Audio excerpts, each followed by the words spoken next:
नमस्ते दोस्तों, मैं अवज्ञा सिंह चैनल में आप लोग को नमस्ते करती हूँ। मैं अच्छी हूँ, आशा करती हूँ आप लोग भी अच्छे होंगे, स्वस्थ होंगे, मस्त होंगे। मैं आप लोग के सामने एक नाच पर के गीत गा रही हूँ। पसंद है तो लाइक कीजिएगा, सब्सक्राइब कीजिएगा।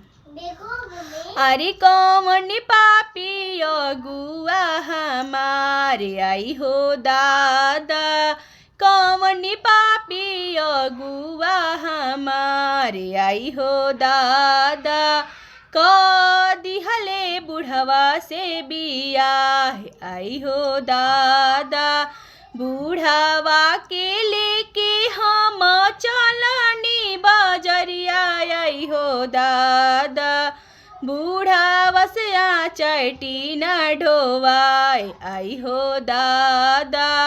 कौन पापी अगुआ हमारे आई हो दादा,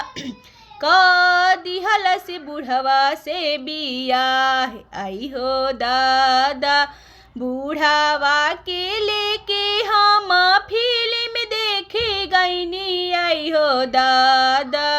बुढ़ावा से टिकटो ना काटाए आई हो दादा, बुढ़ावा से टिकटो ना काटाए आई हो दादा, हे गंगा मैया तुह के चुंदारी चढ़ैबो,